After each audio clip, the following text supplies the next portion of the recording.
الفاتحة. أعوذ بالله من الشيطان الرجيم. بسم الله الرحمن الرحيم. الحمد لله رب العالمين الرحمن الرحيم مالك يوم الدين. إياك نعبد وإياك نستعين. اهدنا الصراط المستقيم صراط الذين أنعمت عليهم غير المغضوب عليهم ولا الضالين آمين. السلام عليكم ورحمة الله وبركاته. الحمد لله رب العالمين والصلاة والسلام على أشرف الأنبياء والمرسلين وعلى آله وصحبه أجمعين. رب اشرح لي صدري ويسر لي أمري واحلل عقدة من لساني يفقه قولي. سبحانك لا علم لنا إلا ما علمتنا إنك أنت العليم الحكيم. ولا حول ولا قوة إلا بالله العلي العظيم. اللهم أنت ربي لا إله إلا أنت خلقتني وأنا عبدك وأنا على عهدك ووعدك ما استطعت. أعوذ بك من شر ما صنعت. أبوء لك بنعمتك علي وأبوء بذنبي فاغفر لي فإنه لا يغفر الذنوب إلا أنت. Alhamdulillah, kita sambung muka surat 29. Keterangan. Setiap solat ada waktunya yang telah ditetapkan oleh Allah Subhanahu wa ta'ala. Ada permulaannya, tidak sah solat sebelum masuk waktunya. Dan ada akhirnya, tidak boleh dilewatkan sehingga terkeluar waktunya. Dalam surah Al-Ma'un, Allah berfirman, فَوَيْلٌ لِلْمُصَلِّينَ الَّذِينَ هُمْ عَنْ صَلَاتِهِمْ سَاهُونَ. Maksudnya, maka celakalah orang yang salat, iaitu mereka yang lalai dari mendirikan salat. Menurut ulama tafsir, lalai yang dimaksudkan ialah melambatkan salat sehingga terkeluar waktunya. Sahun makna dia lalai.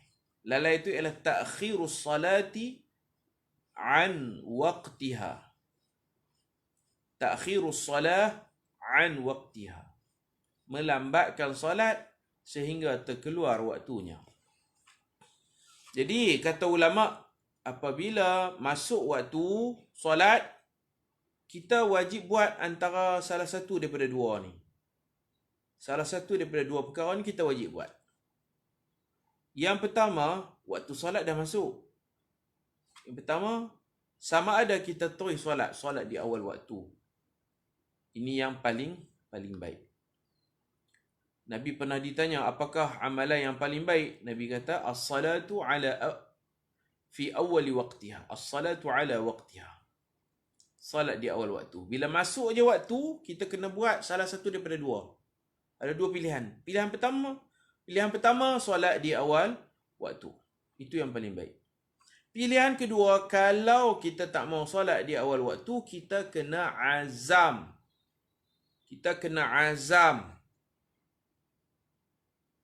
Azam tu makna kita bercadang dalam hati kita nak solat bila. Saat dah masuk dah. Nak solat bila? Sagi lepas kuliah live ni nak semayang. Pukul 6 saya ikut semayang. Kena ada rancang di hati, azam di hati nak semayang bila. Jadi sama ada kita solat di awal waktu ataupun kalau kita tak mau solat di awal waktu, kita wajib berazam bila nak solat. Gitu. Pukul berapa nak solat? Kalau azam pun tak, semayang di awal waktu pun tak, kita berdosa. Kalau kita mati tengah-tengah tu, kita dikira mati su'ul khatimah, mati dalam keadaan tidak menunaikan kewajipan solat. Jadi kalau ada kerja buat apa, kita azam di hati. Selesai kerja ni saya sembahyang. Pukul berapa? Set dalam minda kita. Itu dipanggil azam. Allah juga berfirman di dalam surah An-Nisa ayat 103. Inna as-salata kanat 'alal mu'minina kitaban mawquta. Maksudnya sesungguhnya salat diwajibkan ke atas orang-orang beriman dalam waktunya yang telah ditetapkan. Selepas salat difardukan pada malam Isra' dan Mi'raj, Allah mengutus malaikat Jibril alaihi salam untuk mengajar Nabi tentang waktu salat. Jibril alaihi salam datang menjadi imam kepada Nabi SAW selama 2 hari berturut-turut. Bermula dari salat fardu zuhur hingga salat fardu subuh. Hari pertama, Jibril alaihi salam datang di awal waktu, manakala pada hari kedua pula Jibril alaihi salam datang di hujung waktu. Kemudian Jibril alaihi salam berkata kepada Nabi SAW, "Ya Muhammad, hadha waqtul anbiya min qablik wal waqtu fima baina hadhain al waqtain." Artinya, wahai Muhammad, inilah waktu salat para nabi sebelummu dan waktu salat antara 2 waktu ini. Mana ada waktu permulaan, ada waktu akhir. Antara celah-celah itulah dipanggil waktu solat. Jangan solat awal sebelum masuk waktu dan jangan solat lepas dah habis waktu. Hadis riwayat Imam At-Tirmizi. Nombor hadis 149. Sebab itulah Nabi SAW juga mengajar orang yang bertanya tentang waktu solat dengan menyuruhnya menyaksikan solat Nabi selama 2 hari. Hari pertama, solat didirikan di awal waktu. Hari kedua pula, solat didirikan pada akhir waktu. Termasuk maghrib. Hari pertama, awal waktu. Hari kedua, Nabi sembahyang maghrib di akhir waktu. Nabi mendidik orang yang bertanya itu seperti mana Jibril AS mendidik Nabi SAW. Hadis ke-15. Perbezaan antara solat tunai dan solat qada. عن أبي هريرة رضي الله عنه أن رسول الله صلى الله عليه وسلم قال من أدرك ركعة من الصلاة فقد أدرك الصلاة رواه البخاري ومسلم. Artinya daripada Abu Hurairah radhiyallahu anhu, sesungguhnya Rasulullah sallallahu alaihi wasallam bersabda, sesiapa yang mendapat 1 rakaat dari solat, maka dia telah mendapat solat itu secara tunai. Ini masalah tunai dan qada.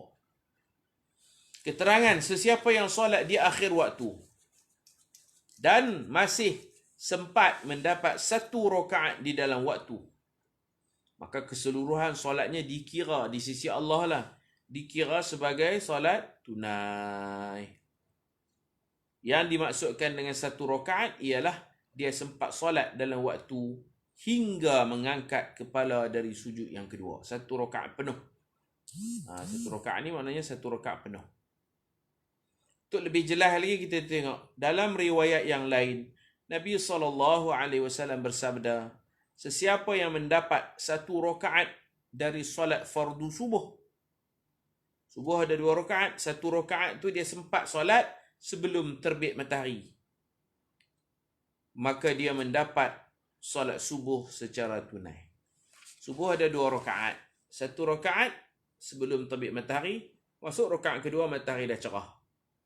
Subuh dia kira status apa? Tunai ke qada? Kira tunai. Jadi kalau dia ragu-ragu, dia pun tak pasti qada ke tunai, terus ada niat qada, terus ada niat tunai. Niat solat fardu subuh sudah. Rakaat pertama tu kalau kita sempat buat penuh, 1 rakaat penuh dalam waktu, maka solat itu statusnya adaan tunai. 1 rakaat ni kena penuh. Penuh tu daripada berdiri, rokok, i'tidal, sujud pertama, sujud kedua. Bangun pula nak berdiri tu, panggil 1 rakaat penuh. Maka solat kita itu dikira solat tunai. Dalam berjamaah 1 rakaat dikira tang rokok. Kalau kita sempat rokok bersama imam, kita dapatlah 1 rakaat. Itu dalam bab solat jemaah. Yang kita bincang ni dalam bab status tunaikah atau qada. Baik, Nabi sebut lagi, dan sesiapa yang mendapat 1 rakaat dari solat fardu asar. Dia sembahyang asar dekat-dekat nak maghrib dah. 1 rakaat dia sempat. Sebelum tenggelam matahari dia sempat 1 rakaat. Maksudnya rakaat kedua tenggelam matahari. Rakaat ketiga tenggelam matahari. Rakaat keempat dah tenggelam matahari. Maka asar dia tu dalam waktu kecemasan itu tetap dikira tunai, bukan qada.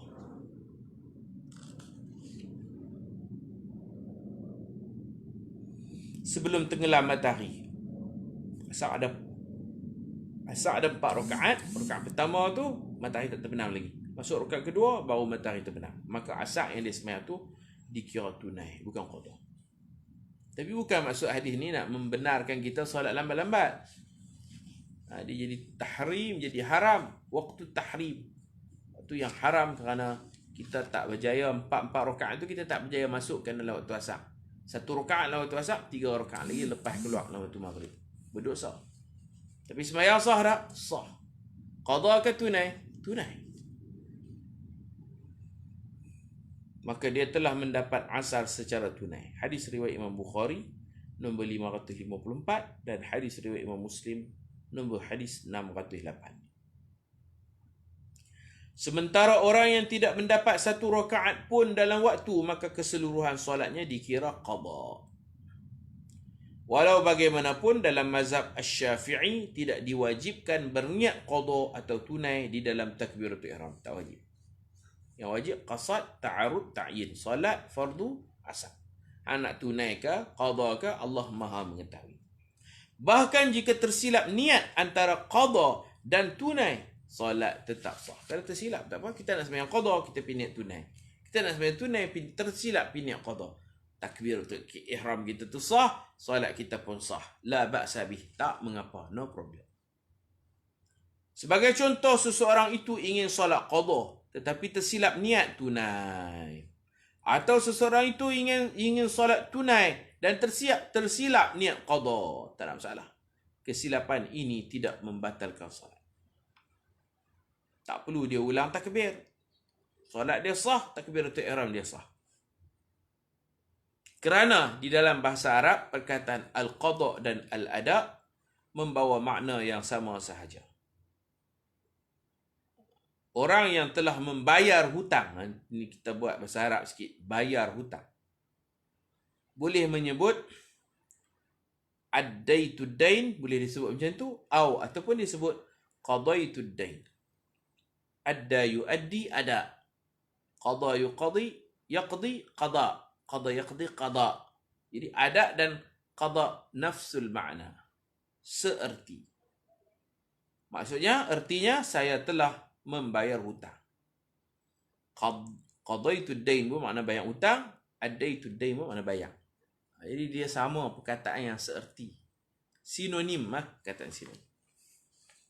Jangan sengaja je tala'ub main-main. Dia nak sembahyang tunai, dia sengaja buat piniat qada. Dia sembahyang qada, dia sengaja piniat tunai, dia niat untuk main-main, untuk main-main tala'ub Arab panggil. Maka di situ takbiratul ihramnya tak sah, solatnya tak sah. Tersilap tak apa, tak sengaja. Tak niat qada tunai pun tak apa, niat tersilap niat pun tak apa. Begitu. Kemudian kita tengok hadis ke-16 sifat solat Nabi sallallahu alaihi wasallam. An Aisyah radhiyallahu anha qalat, kana Rasulullah sallallahu alaihi wasallam yastaftihu as-salah bit-takbir والقراءة بالحمد لله رب العالمين وكان إذا ركع لم يشخص رأسه ولم يصوبه ولكن بين ذلك وكان إذا رفع رأسه من الركوع لم يسجد حتى يستوي قائما وكان إذا رفع رأسه من السجود لم يسجد حتى يستوي جالسا وكان يقول في كل ركعتين التحية وكان يفرش رجله اليسرى وينصب رجله اليمنى وكان ينهى عن عقبة الشيطان وينهى أن يفترش الرجل ذراعيه افتراش السبع وكان يختم الصلاة بالتسليم رواه مسلم. Artinya daripada Aisyah radhiyallahu anha berkata, Rasulullah SAW memulakan salat dengan takbir. Allahu Akbar. Sepakatlah semua mazhab salat dia mesti mula dengan takbir. Kalau mazhab Syafi'i, Allahu Akbar atau Allahul Akbar. Dan ada banyak kesilapan lah dalam takbir ni. Ada orang yang Allahu Akbar, dia panjang ba, tak sah. Ada yang panjang Allahu Akbar, tak sah juga, panjang hu. Ada orang Allahu Akbar, ada wakbar, wa, tak sah. Ada banyak kesilapan-kesilapan dia. Allahu Akbar, ada syadah pula situ. Sebut bagi betul. Allahu Akbar, Allahul Akbar. Dua tu. Allahu Akbar ataupun Allahul Akbar. Nabi solat kata Sayyidatina Aisyah mula dengan takbir. Takbir ni namanya takbiratul ihram. Syaratnya berdiri. Syaratnya lagi ketika mulut kita menyebut Allahu Akbar, hati kita serentak berniat. Salat fardu asar. Bukan niat dulu baru takbir, bukan takbir dulu baru niat, tapi niat dan takbir jalan sekali. Muqaranah. Mulut sebut Allahu Akbar, hati berniat. Salat fardu asar. Dapat dah tu. Dapat dah niat tu. Kan nak payah pun. Dan membaca. Sekarang bacaan. Bacaan apa? Alhamdulillahi Rabbil Alamin. Surah Fatihah. Dalam mazhab Syafi'i, kena sebut Bismillahirrahmanirrahim. Ayat pertama. Lepas itu baru sebut Alhamdulillahi Rabbil Alamin. Sebagai mazhab, surah Fatihah bermula dengan Alhamdulillahi Rabbil Alamin. Bismillahirrahmanirrahim ni sunat baca, tak baca pun tak apa. Baca dapat pahala. Kata Syafi'i, Bismillah itu satu ayat daripada Fatihah wajib baca. Tak baca, tak sempurna Fatihah, tak sah solat. Mazhab kita. Bismillahirrahmanirrahim. Ayat pertama surah Fatihah dan ia juga ayat pertama surah-surah yang lain kecuali surah At-Taubah atau dipanggil surah Al-Bara'ah, tiada bismillah padanya. Kena baca bismillah. Dia ayat Quran. Ayat pertama surah Fatihah dan dia juga ayat pertama surah-surah yang lain selain surah Al-Bara'ah atau surah At-Taubah.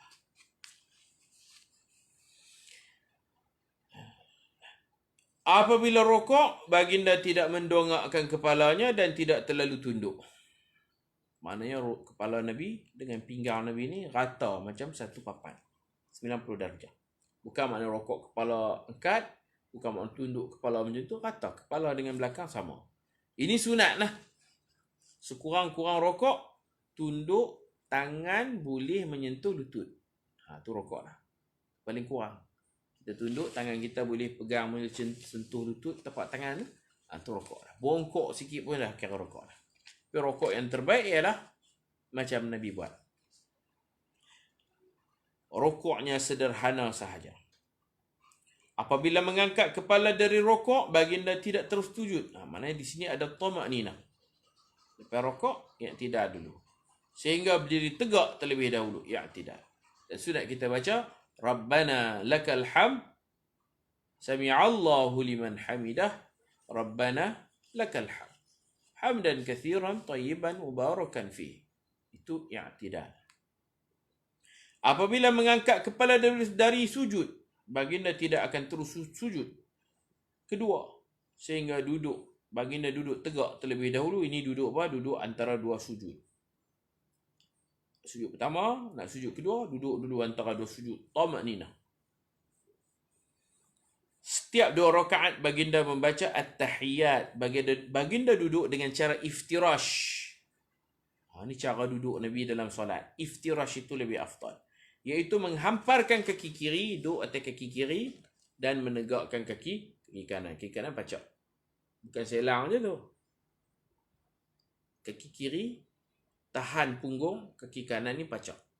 Sebelah kaki kanan pacak. Itu dipanggil duduk iftirash. Ini kita kena biasakanlah cara duduk Nabi. Kita perhati cara duduk kita tepat tak seperti Nabi.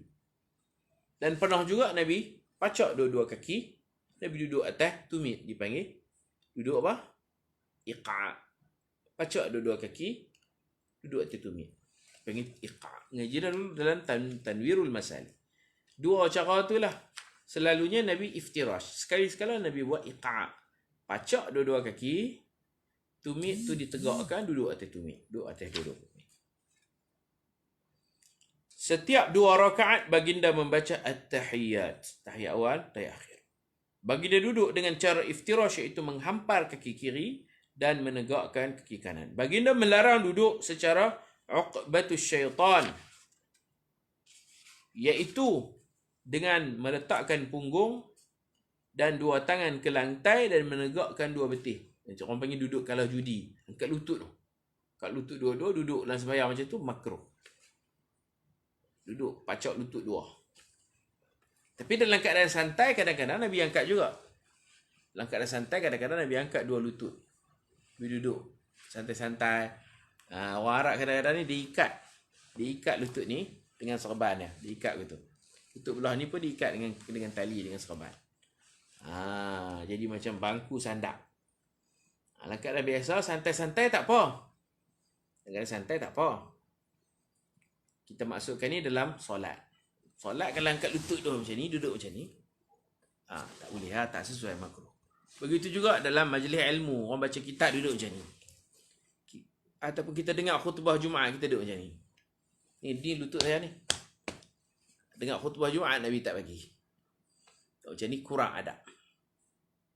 Kurang adab. Santai-santai, makan koci, makan kacang goreng, itu tak ada masalah lah. Dalam suasana ilmu tidak ada adab. Lah semayang lagi lah, tak pernah kita jumpa orang duduk macam tu. Melayu panggil duduk apa tu? Duduk kalah judi, orang Melayu panggil. Arab panggil ihtiba.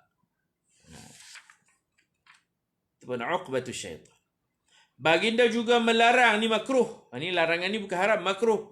Sujud seperti binatang buas, iaitu dengan dilepaskan 2 siku ke lantai. Sujud lepas siku. Sujud lepas siku ke lantai, rapat siku ni. Siku ni kita angkat sikit. Kalau kita lepas siku rapat ke lantai, itu makruh.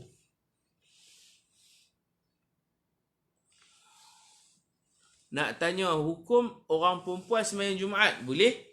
Kalau orang lelaki benarkan, kalau pihak masjid, AJK masjid benarkan, boleh tak jadi satu kesalahan perempuan sembahyang Jumaat. Dan mereka tak perlu ulang zuhur. Dan dah sembahyang Jumaat, tak wajib sembahyang zuhur lah.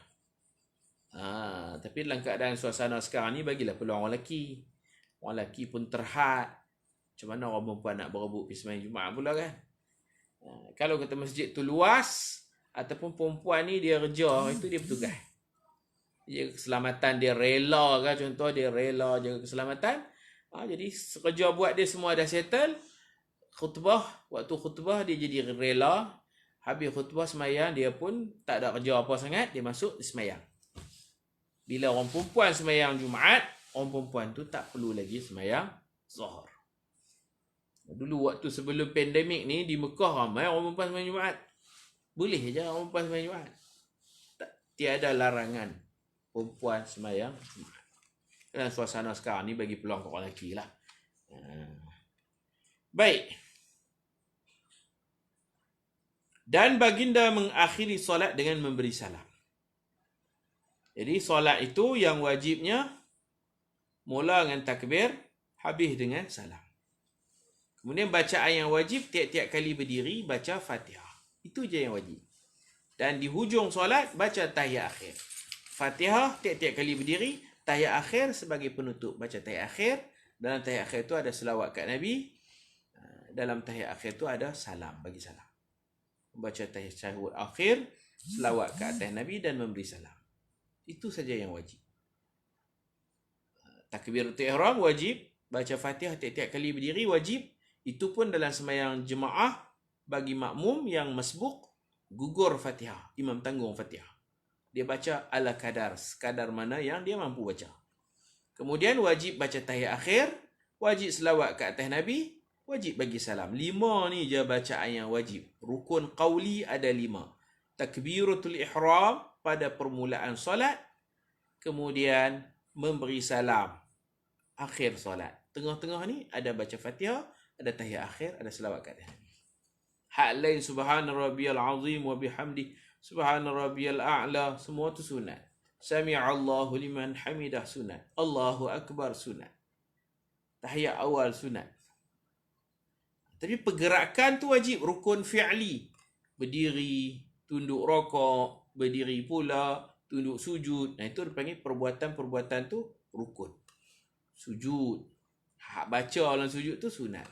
Duduk antara dua sujud wajib. Bacaan Rabbil Fili tu sunat.